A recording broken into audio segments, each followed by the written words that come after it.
Bienvenue dans ce nouveau numéro de l'émission Carte Postale. La République démocratique du Congo, 65 ans depuis son accession à l'indépendance. 5 présidents se sont succédés à la tête de l'État congolais. 3 faits présidents. Nous avons Joseph Kasavubu d'abord, Joseph Mobutu et enfin Laurent Désiré Kabila. En président honoraire, Joseph Kabila, que vous connaissez aussi bien. Un 5e président en exercice, Félix Antoine Tshisekedi. Alors, pour ce 60e anniversaire de la prise du pouvoir du 2e président, c'est-à-dire Mobutu Sese Seko, nous avons bien pensé, c'était évidemment le 24 novembre 1965. En mémoire de cette date-là, nous avons bien voulu parler des circonstances dans lesquelles chaque président est arrivé au pouvoir, ce qui a marqué son règne, et comment il a quitté.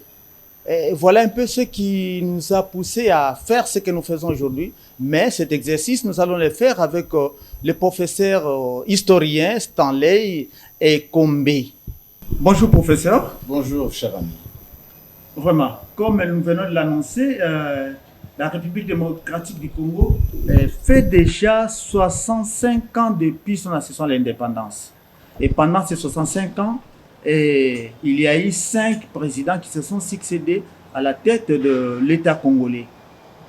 Alors, vous, en tant qu'historien, vous allez nous parler des circonstances dans lesquelles ces présidents sont arrivés au pouvoir, mais aussi ce qui a marqué leur règne durant disons, quand ils étaient encore au pouvoir. Qu'est-ce qui a marqué leur temps? Mais pour le faire, il faut que vous puissiez d'abord nous définir ce qu'est l'histoire en tant que science, mais aussi l'impact de l'histoire dans une société telle la société congolaise. Alors, pour commencer, c'est quoi l'histoire en tant que science, professeur? Si vous pouvez nous... Alors, de manière concise et ramassée. Oui, et c'est tout un peu de temps, oui. Ouais. Nous expliquerons l'histoire par l'étude des faits humains dans le temps et dans l'espace. De manière brève. En fait, lorsqu'on fait définir, expliquer une notion, si nous avons 1000 personnes, on aura 1000 explications. Surtout dans le domaine de la science et surtout des sciences sociales. Donc, pour faire court, je prendrai cette définition-là. Et si on était dans un auditoire académique à ce moment-là, on aurait développé toutes les théories, tel a dit ceci, tel a dit cela, moi j'ai dit ceci, etc. etc. Mais prenez seulement ces faits humains évolutifs dans le temps et dans l'espace. Voilà. C'est bon. Alors, que peut être l'impact de l'histoire dans une société telle que la nôtre, la société congolaise? Eh bien, le problème, on le poserait en ce terme. Est-ce que le Congo, les Congolais, jeunes comme adultes, connaissent l'histoire de ce pays? C'est ça la vraie question. Parce que si nous parlons d'impact, il faudrait aller peut-être creuser même au niveau des curricula, des programmes scolaires, et la manière dont la société perçoit son histoire, et si elle la maîtrise. Et là aussi, c'est un autre débat qui vaudra peut-être une autre émission. Voilà. Et voilà. Et c'est d'ailleurs, vous venez de le dire là, c'est pourquoi nous sommes là, pour que la société puisse connaître, avoir un peu l'idée sur son histoire. Alors, pour ne pas perdre assez de temps, le premier président, c'était Joseph Kasavubu. Professeur, vous avez le devoir d'expliquer aux Congolais comment est arrivé Joseph Kasavubu au pouvoir. et en quelle année, s'il faudrait le dire. Bien. Le président Kasavubu, parmi les 5 présidents, est le premier, un des 2 si vous voulez, à avoir accédé au pouvoir par des voies constitutionnelles, par la voie légale. On sait que le président Kasavubu avait été élu dans le cadre de la loi fondamentale, au niveau du Parlement et des assemblées provinciales, donc au second degré comme on dit. Donc lui, il tenait son pouvoir d'une légitimité constitutionnelle, n'est-ce pas? Bon, évidemment, on ne revient pas sur le fait que c'est une constitution qui a été rédigée par les Belges, selon la philosophie belge, selon les lois belges, etc. etc. On ne revient pas là-dessus. Mais ça a été respecté. Oui, nous retenons qu'il est venu au pouvoir de manière tout à fait légale. Et on l'a accepté comme tel. Voilà. Alors, il est arrivé au pouvoir d'une manière légale. Qu'est-ce qui a marqué son règne? Bien, le président Kasavubu... Les points faibles ou les points forts? Bon, le président Kasavubu, je dirais que tout le monde le sait, il a vécu des moments très très difficiles. Sur les 5 ans de son règne, s'il y a peut-être une année où il est resté à peu près en paix, c'est peut-être en 62, 61, 62, à peu près. Et encore que 61, il s'ouvre par l'assassinat de Lumumba, et puis tout ce qui est arrivé après.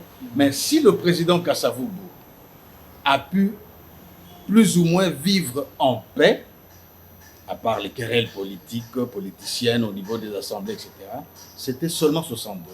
Tout le règne est marqué par d'abord cette affaire de Lumumba, et puis la rébellion mouléliste, 63-64, et puis la bisbille avec Tchombe, etc., etc.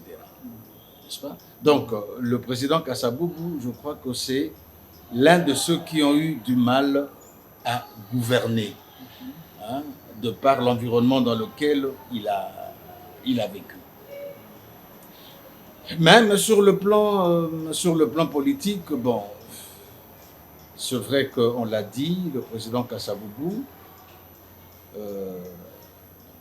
d'abord, lorsqu'on a comme Premier ministre un homme aussi impétueux que Lumumba, on a à ses côtés un chef d'état-major assez ambitieux, n'est-ce pas, mais qui cachait un peu son jeu jusqu'à le dévoiler au grand jour.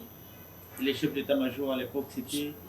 Bon, le colonel Mobutu. Ah, voilà. Bien entendu, le colonel Mobutu. Nous ne parlons pas de Lundula. Lundula, il a fait très peu de temps, le colonel Mobutu. Mais sur le plan humain, bon, on l'a retenu, on l'a dit, c'était un homme profondément humain, comme on l'a dit, assez discret et très honnête. Voilà. Hein, très honnête. On connaît l'histoire, il va en mission. Les frais d'émission qui ne consomment pas, il le reverse dans les trésors publics, etc. Mais quand même, je noterai peut-être 2 points noirs. Oui. 2 points noirs, notamment cette affaire de Lumumba, où il était partie prenante, parce que c'était quand même lui le chef de l'État, qui a signé des documents, notamment. Il faut aussi comprendre, hein, parce que lorsqu'on parle de cette période, il faut noter le fait que, évidemment, on va peut-être les dédouaner un peu, la plupart des leaders, beaucoup avaient à peine 30 ans.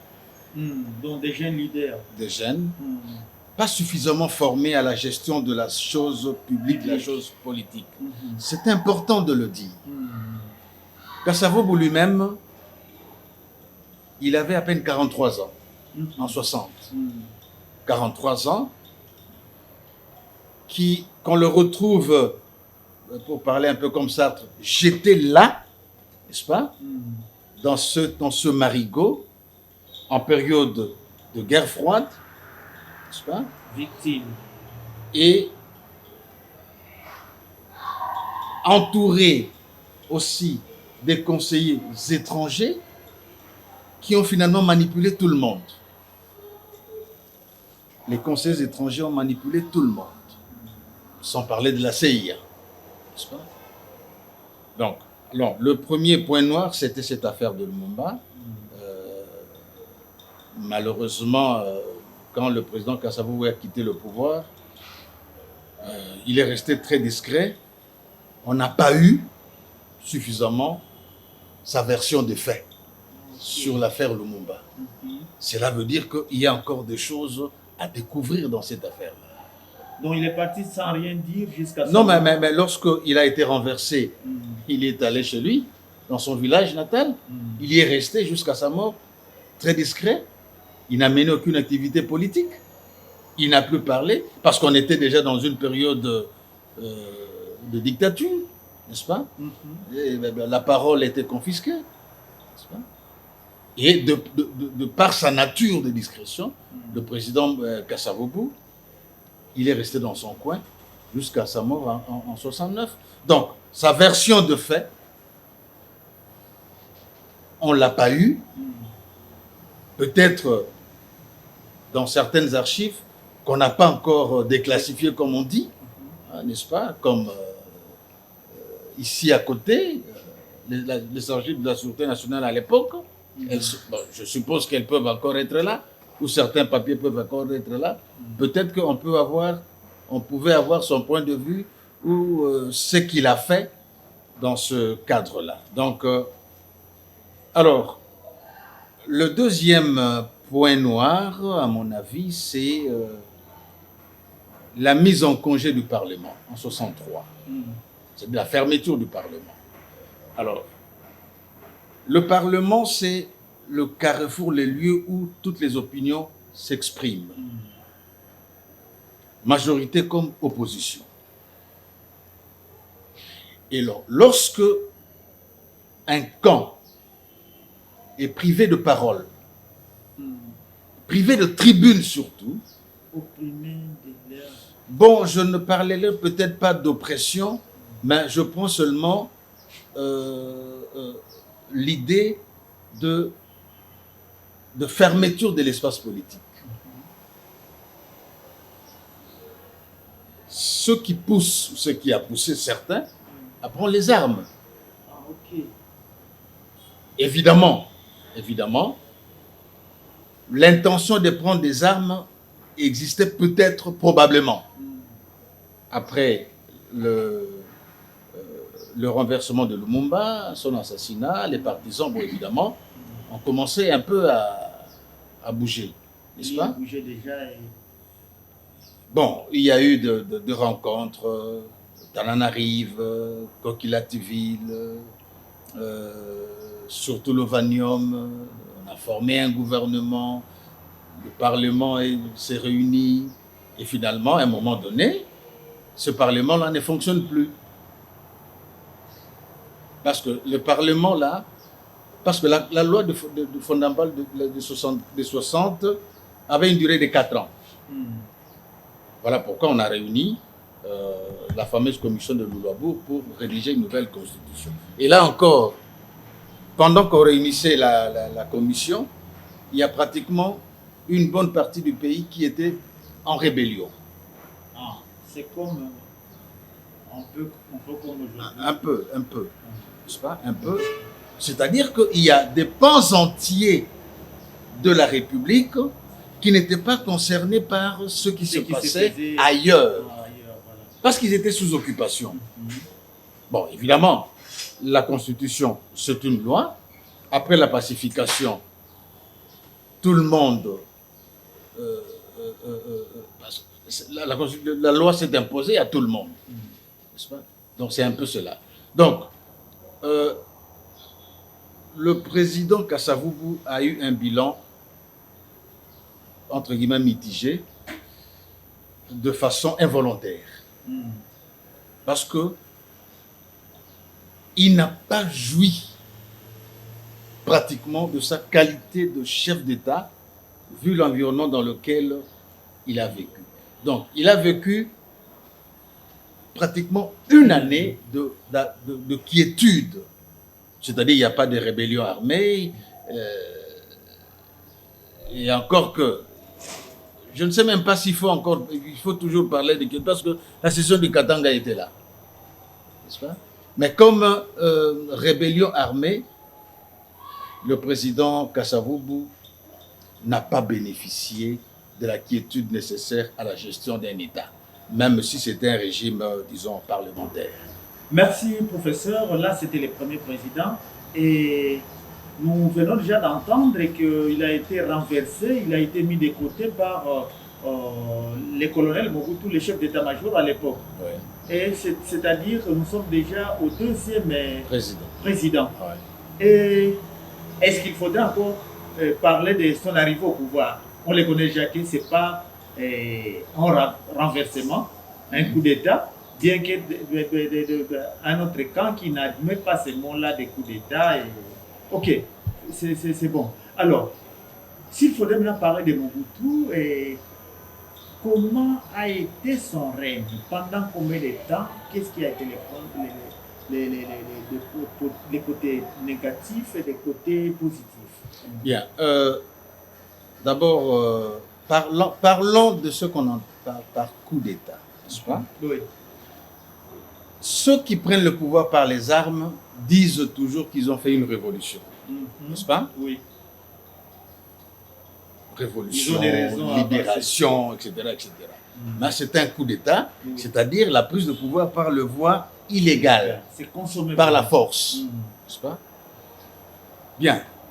Vous savez, le président Mobutu et tous les autres, c'était des hommes, des humains, faits de chair et de sang, comme on dit. Et on a souvent tendance, lorsqu'on évalue l'action d'un homme, surtout d'un homme politique, on a souvent tendance à ne retenir que le côté vicié de la personne. Hein? Si on est dans le camp opposé, on prend le mauvais côté de cet homme. Quand on est dans son camp, on prend le bon côté de la personne. Et lorsque cette personne quitte le pouvoir, même ceux qui disaient du bien de lui le peignent pratiquement en diable, n'est-ce pas? Tout le monde se rappelle ce que disait de lui un ancien mobutiste invétéré, hein, dans un film documentaire que tout le monde a vu, hein, qu'il aurait vu le président Mobutu boire du sang humain, n'est-ce pas? N'est-ce pas? Alors, donc c'est un peu cela. Alors qu'à l'époque, c'était des gens qui se faisaient croire des fidèles à côté de Mobutu. Mon cher Peter, le sang humain, ce n'est pas le vin qu'on prendrait comme ça, vous et moi, avec notre caméraman, facilement comme hein, ou dans un bar. Le sang humain, si toi et moi nous vivons le sang humain, lui, s'il ne prend pas le sang humain, il ne serait pas là, n'est-ce pas? Donc, pour dire ceci, vous et moi, nous prenons le sang humain, celui qui assiste à cela, lui aussi bon. Parce que ce n'est pas du vin. Et parce qu'on a souvent tendance à dire, non, nous, c'était le chef. C'était des ordres. On exécutait des ordres. C'est ça un peu la difficulté. Hein? Nous ne faisions que suivre les ordres. N'est-ce pas? Alors, pour être bref sur le plan sur le président Mobutu, je dirais que, en dépit de tout, c'était quand même un grand homme. C'était un grand homme qui a essayé de maintenir l'unité nationale. Peut-être de manière imposée, mais l'unité nationale et surtout la fierté d'être congolais zaïrois. D'être congolais zaïrois, cette époque-là, je crois que nous la devons au président Mobutu, quoi qu'on en dise. Mais l'unité, au moins, je ne vois pas qui dira, même s'il est opposé à Mobutu ou qu'il soit son ami, c'est lui qui dira que l'unité n'a pas existé à l'époque. Oui, mon cher Peter, dernièrement, il se tient au Musée national une exposition sur Mobutu. Mobutu, une vie, un destin. Organisée par son fils, tout à fait normal. Mais j'ai lu quelque part quelqu'un dénoncer cette exposition-là. Pour ce quelqu'un-là, Mobutu ne méritait pas qu'on lui fasse cet honneur entre guillemets. Mobutu, Kasavubu, les Kabila, ils font partie de l'histoire de ce pays. Évidemment. Et l'histoire d'un pays est faite des pages noires et des pages blanches. Il y a des hauts et des bas. Si vous allez en Europe, en dépit de tout ce qui a été dit, mais il y a encore des gens qui ont la nostalgie de Hitler. N'est-ce pas? Donc, il y en a. Oui, il a ses points forts. Il y en a. Oui. Hein? Même si nous prenons le cas français, on n'aime pas entendre parler du maréchal Pétain. Mais Pétain a fait partie de l'histoire de France. Bon, les nostalgiques de Pétain, il y en a. N'est-ce pas? Donc, nous ne faisons pas du sentiment, nous faisons de l'histoire. L'histoire d'un pays, l'histoire d'un peuple, il y a des hauts et des bas. Il y a des pages noires, il y a des pages blanches. L'histoire d'un pays, ce n'est pas que des pages roses. Il y a aussi tout cela. Le passif et l'actif. Voilà. Bon, il est évident que le président Mobutu, lorsqu'on fait un trop long règne, on tombe dans la routine, le culte de la personnalité, on perd le contact avec la réalité et finalement, on n'entend que ce qu'on aime entendre.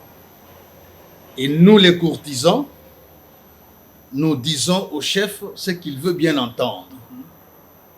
Il n'y a plus de critiques. Cette couverture-là, elle est rouge, n'est-ce pas? Et vous et moi, nous voyons que c'est rouge. Mais quelqu'un va convaincre le chef que non, c'est pas rouge, c'est blanc. Et le chef dit que c'est blanc.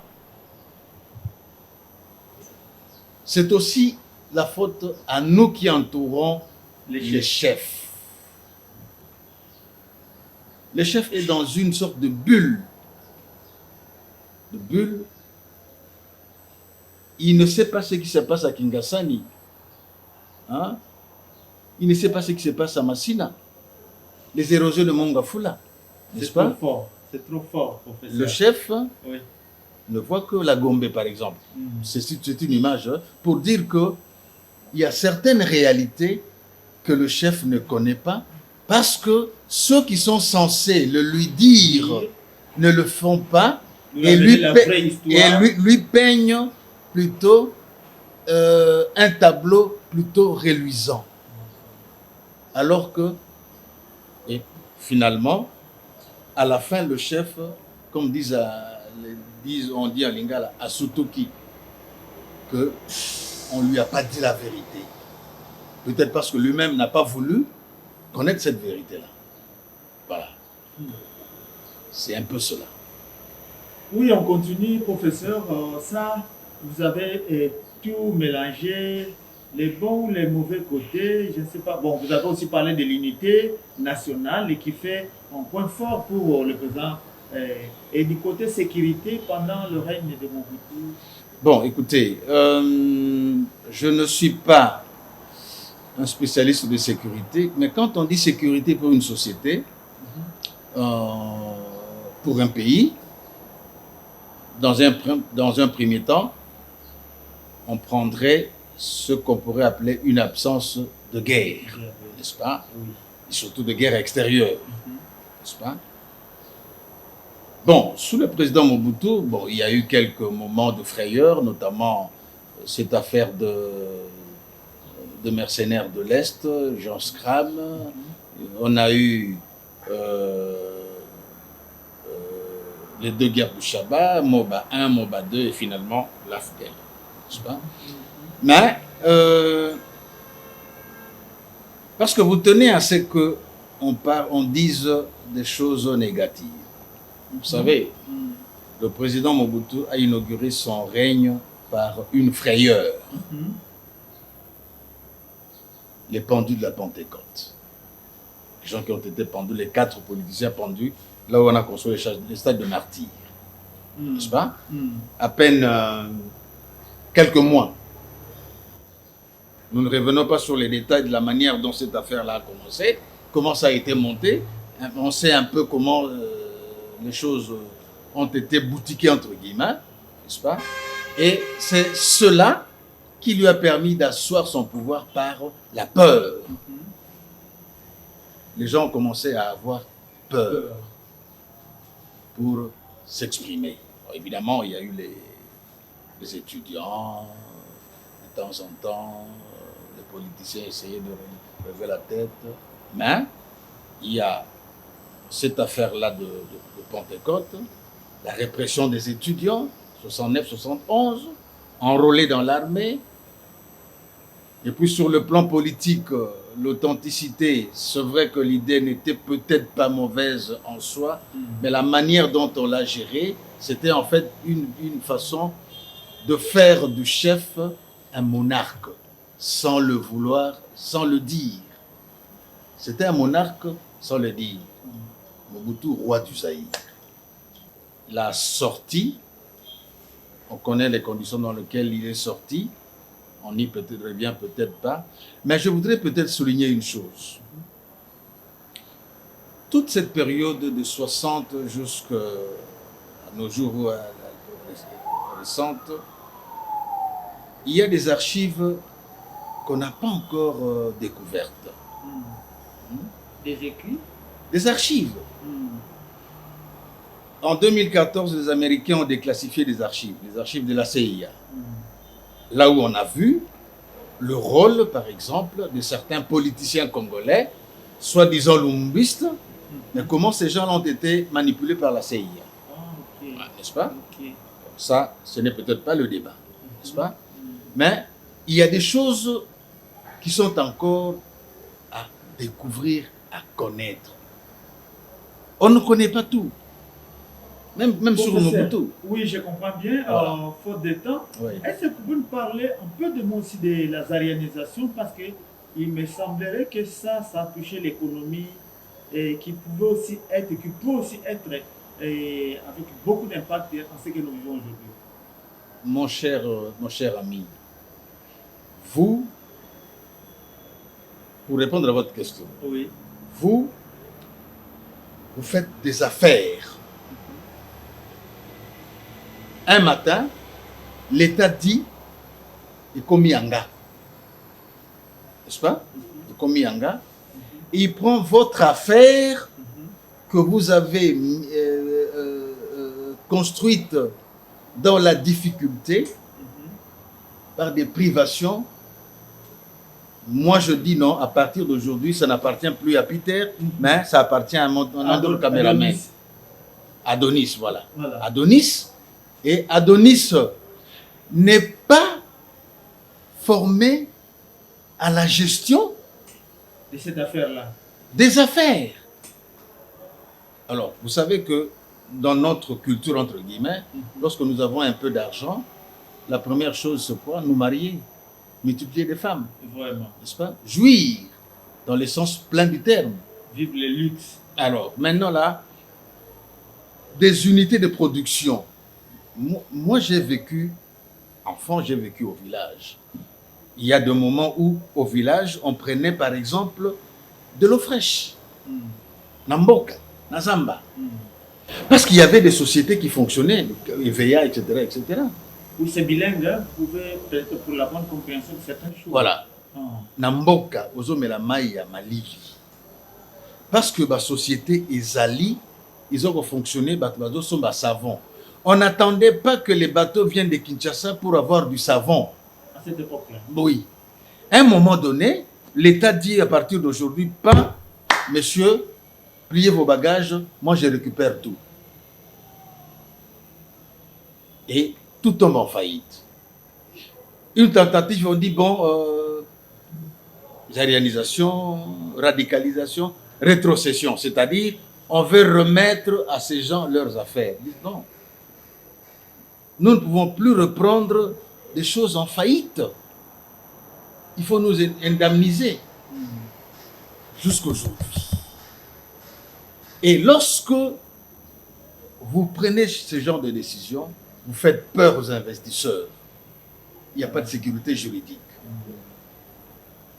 Donc, il y a ce pillage entre guillemets et ces autres pillages qui sont arrivés par la violence 91-93 qui ont mis finalement à genoux toute l'économie et nous sommes en train de payer jusqu'à ce jour. Aujourd'hui, le chômage a augmenté parce que les gens ont perdu leur l'emploi parce qu'on a finalement détruit toutes les unités de production. Donc c'est un peu cela. Voilà, là on a parlé de Mobutu, mais finalement Mobutu a fait combien de temps pour que les plus jeunes connaissent? Moi, il a passé 32 ans comme président de la République. 32 ans. 65-97. Parce que ça doit sortir de vous. Ben oui, mais c'est connu. Oui, mais ouais. Parce que si moi j'ai... Le président Mobutu a pris le pouvoir en novembre 65. Le 24 novembre. Oui, il a quitté le pouvoir en mai 97. 32 ans. 32 ans de règne. Le plus long de l'histoire de ce pays à ce jour. Ah, voilà. Comment il a quitté son trône? Comment il a quitté le trône? Oui. Le maréchal Mobutu. Par ce qu'on appelle une rébellion, mais c'était en réalité une agression. C'est une agression. Ce sont des étrangers qui ont manipulé des fils de ce pays pour chasser le président Mobutu du pouvoir. Vous appelez ça libération, mais c'était une agression. L'agenda de ces étrangers n'était pas le même que l'agenda des fils du pays. Naturellement, de Laurent Désiré Kabila. Ce n'était pas le même agenda. Oui. On a eu besoin d'une tête, d'une figure congolaise pour légitimer l'action qui avait été menée. Pour légitimer l'agression. L'agression et la présenter en rébellion. Parce qu'il faut toujours, entre 85 et 96, il faudra creuser pour chercher à savoir si Laurent Désiré Kabila menait encore des activités politiques. N'est-ce pas? Les Américains nous connaissent très bien, connaissent les hommes. N'est-ce pas? Ils se disent, bon écoutez, on en a assez de Mobutu, il a fait son temps, il faut qu'il parte, il faut lui trouver quelqu'un d'autre. Est-ce qu'il n'y avait pas de raisons pour ça? Les raisons? Parce qu'on n'a plus besoin de lui, il faut... trouver quelqu'un. Mobutu a joué un rôle essentiel dans la guerre, pendant la guerre froide, comme un allié des Américains, des Occidentaux, pour contrer l'avancée du communisme, n'est-ce pas? Oui. À partir du moment où ce communisme-là ne représentait plus un danger, on a dit, bien monsieur, votre mission est terminée, et on le pousse vers la sortie. Et tout ce qu'il y a eu là comme démocratisation, tout cela, c'était une façon de faire sortir Mobutu, peut-être par la grande porte. Mais lui, il n'a pas compris les jeux. Il n'a pas compris le jeu. Il s'est accroché. Il s'est accroché. Et vous rappelez la phrase ignoble d'un conseiller américain, dit: si vous ne voulez pas voir votre cadavre traîner dans la rue de Kinshasa, il faut que vous partiez. On dit ça à un chef d'État, quel qu'il ait été.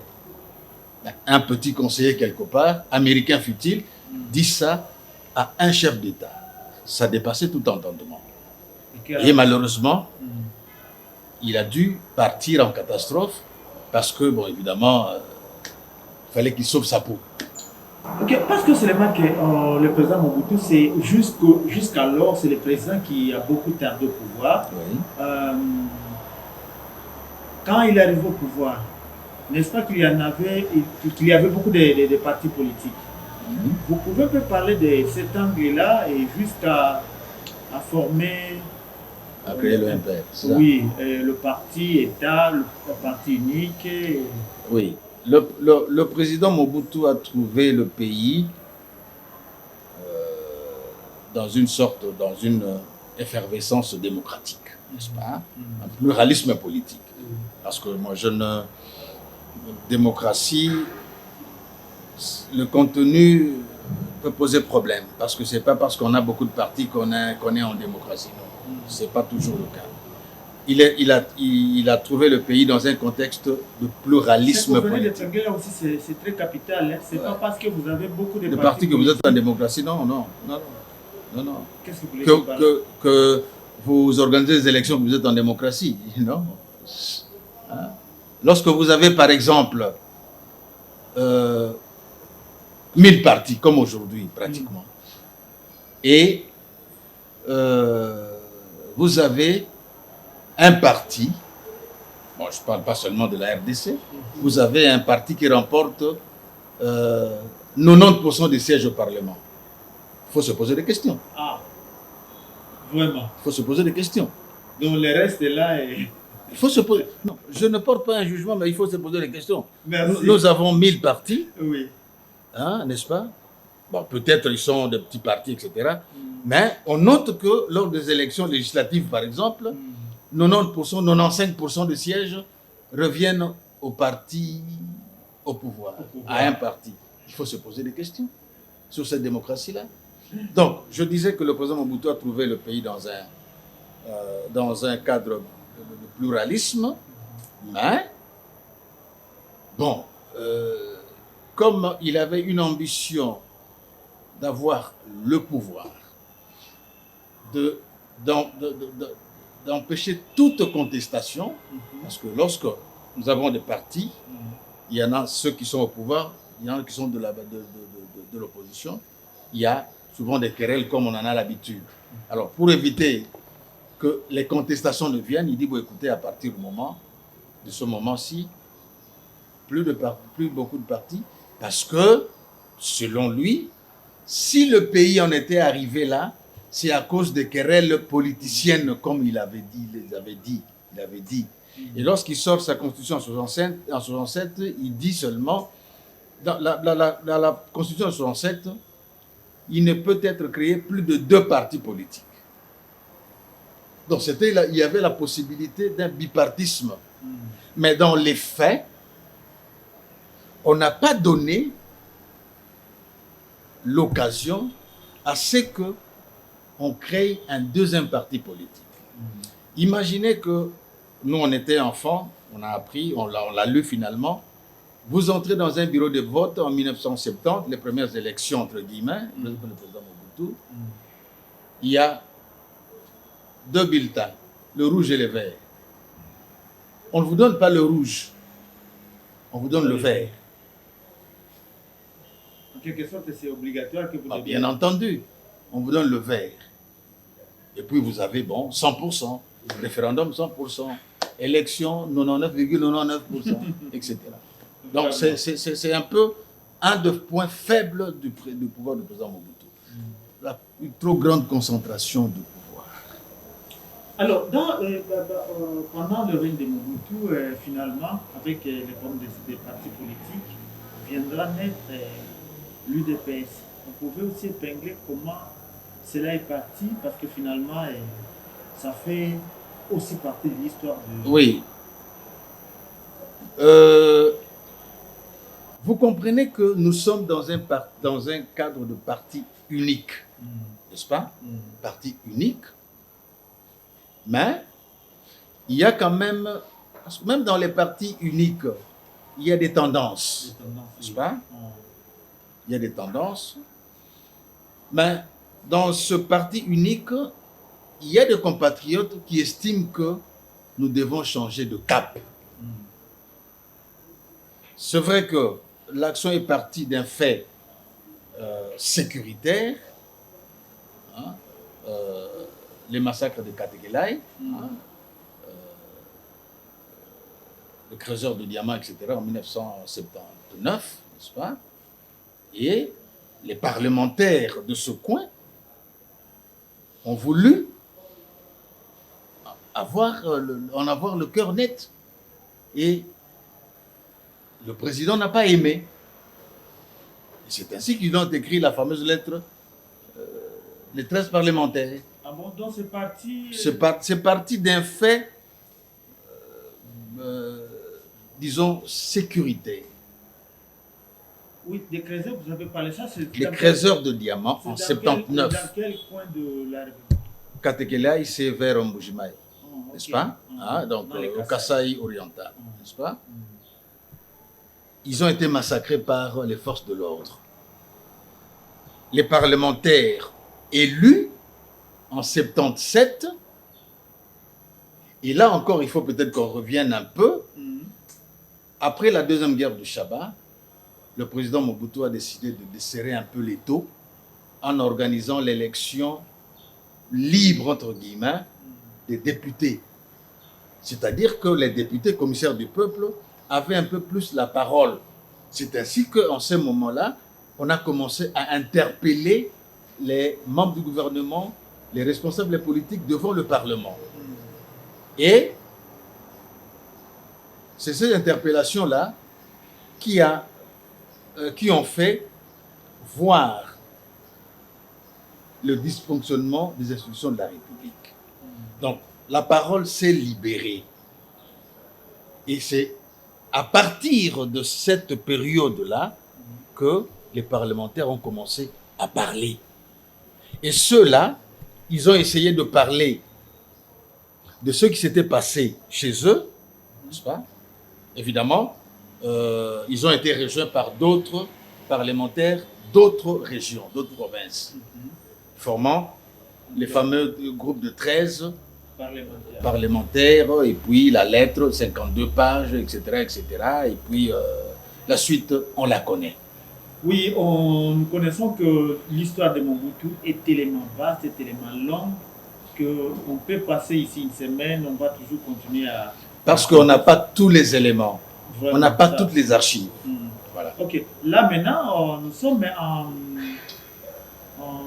c'est quelle année Kabila est arrivé au pouvoir, Laurent Désiré Kabila, vous avez déjà commencé de parler de lui.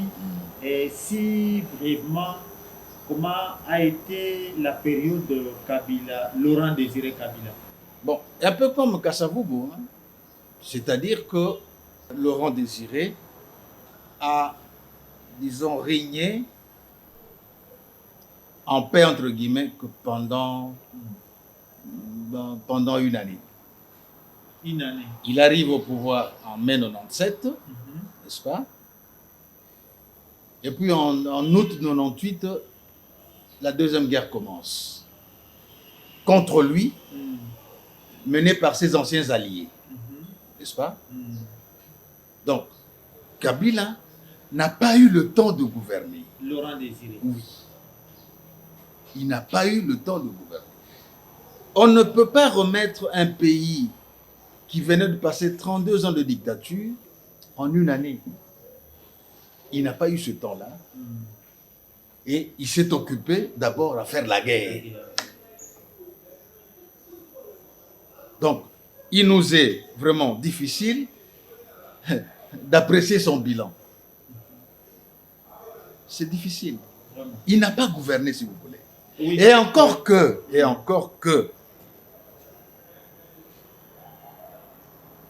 donc, cette période d'une année où il était au pouvoir, il était entouré, encerclé, si vous voulez. Pas. Je vais vous donner un indice. N'est-ce pas? Vous savez qui était le secrétaire particulier du président Kabila? Laurent Désiré, futur Laurent Désiré Kabila? Oui. Moïse Nyarugabo. Qui est de quelle nationalité? Je ne parle pas de nationalité. Merci. Voilà. Qui est-ce qu'on a nommé chef d'état-major de notre armée? Vous le savez, non? Ça doit venir de vous parce que moi je ne suis pas historien. Ce n'est pas une question d'historien. James Kabarebe. Ah, voilà. N'est-ce pas? Ministre des Affaires étrangères, vous le connaissez? Alors, et lorsque le chef de l'État, Laurent Désiré Kabila, est en audience avec des gens, etc., il y avait au moins une personne qui ne manquait pas, le secrétaire général de l'AFDEL, qui assistait à l'audience. Là, c'est qui? Bouguera. Bouguera. Voilà.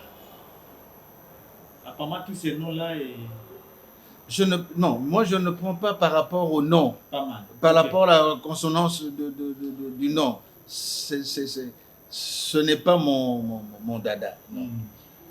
Donc, le président Laurent Désiré Kabila était encerclé. Pas entouré, encerclé. Donc, sa marge de manœuvre était réduite. N'oublions pas que en 96, quand la guerre commençait, le président Laurent Désiré Kabila n'avait pas d'armée. Donc, il fallait faire quelque chose pour lui. Et malin qu'il était,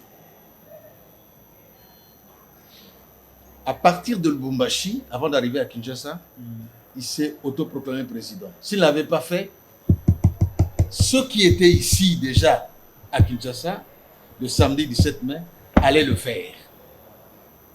C'est-à-dire prendre le pouvoir comme chef d'État, les Bouguera et autres. Mais Kabila était malin, il s'est dit, à partir de Lubumbashi, il s'autoproclame président de la République. Pour couper l'herbe sous les pieds des autres. Et à partir de là, ils ont compris que cet homme est dangereux, il faut l'éliminer. C'est ce qui est arrivé. Il a éliminé. Il a été éliminé.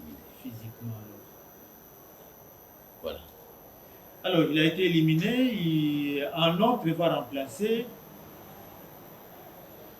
Donc, j'avais dit que le président, à part Félix, naturellement, le président Kasavubu était le seul à être arrivé au pouvoir par les voies légales, n'est-ce pas? Et en Afrique, généralement, on prend le pouvoir d'abord par coup d'État, et puis on se fait légitimer par les élections. C'est ce qui est arrivé avec Joseph Kabila. Il a pris le pouvoir de la manière qu'on ne connaît pas beaucoup. Qu'est-ce qui est arrivé? Je ne sais pas. Je ne sais pas. Je ne sais pas ce qui est arrivé. Les témoins de l'époque ne l'ont jamais dit. Il y en a qui sont morts. La plupart sont morts. Ils n'ont jamais dit ce qui s'était réellement passé pour en arriver là. Mais on a seulement constaté que nous avons un nouveau chef d'État.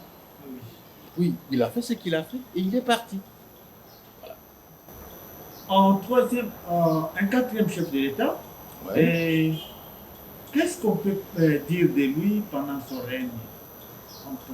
Comment il a plutôt les temps forts ou les temps faibles?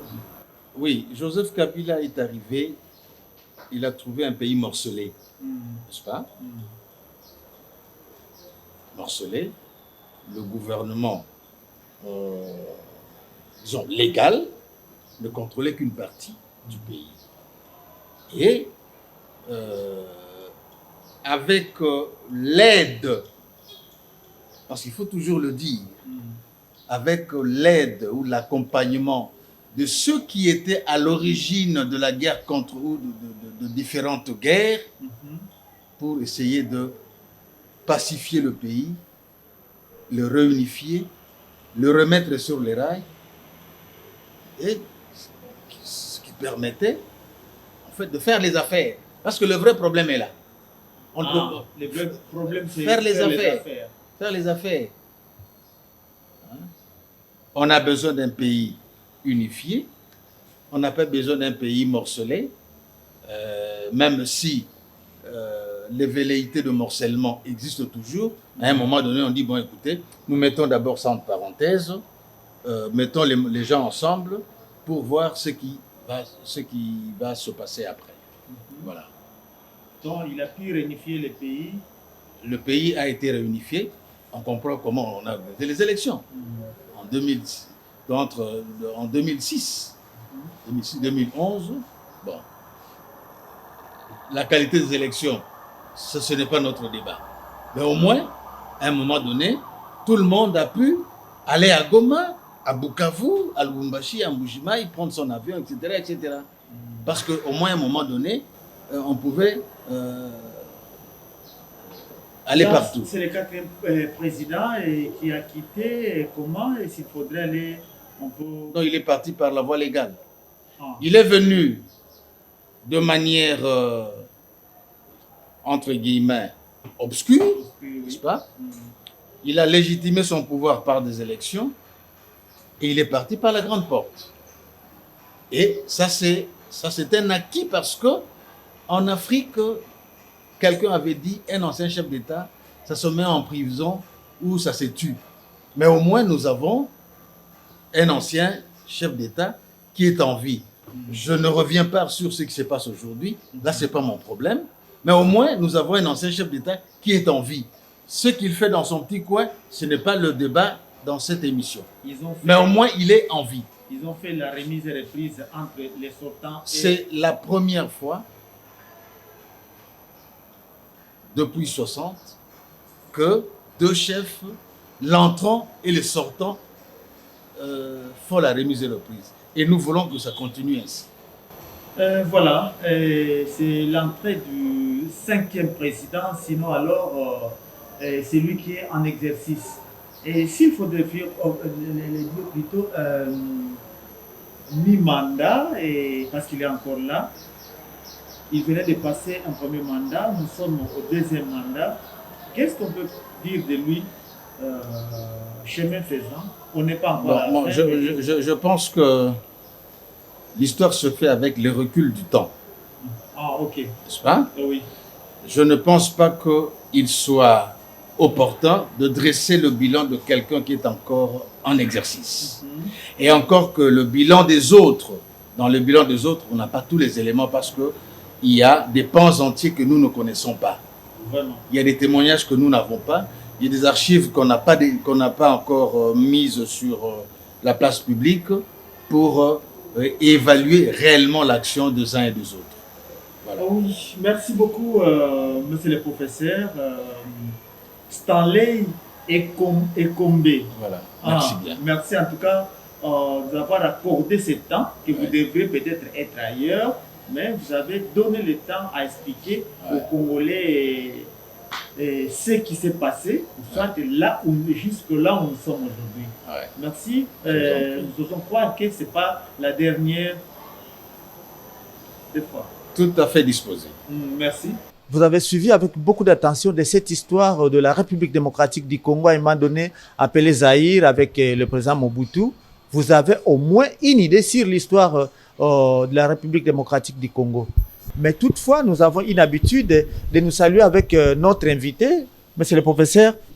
On se salue. C'est moi qui vous remercie. Merci bien. Merci beaucoup en tout cas. Merci Oui, bien. les Congolais jusque-là, en tout cas certainement, qu'ils ont beaucoup aimé de ce que vous avez raconté parce que c'est avec votre cœur que vous l'avez fait et surtout que sans parti pris. Oui, que C'est le que- Congolais s'intéresse à l'histoire du pays. Ah, voilà. Hein, Voilà. Que les Congolais s'intéressent. Bon, il circule beaucoup de choses sur TikTok, Facebook, mais les voix autorisées existent Ah, ok. qui peuvent expliquer les choses telles qu'elles s'étaient déroulées. Aujourd'hui, nous avons l'IA qui nous fabrique beaucoup de choses, mais je pense que les personnes ressources, elles existent. Il y en a à l'Unikin, il y en a ici, il y en a à Lumbashi, il y en a à Lupin, il y en a partout qui peuvent donner l'information, la vraie histoire de ce pays. Merci bien. Merci professeur. Je vous en prie.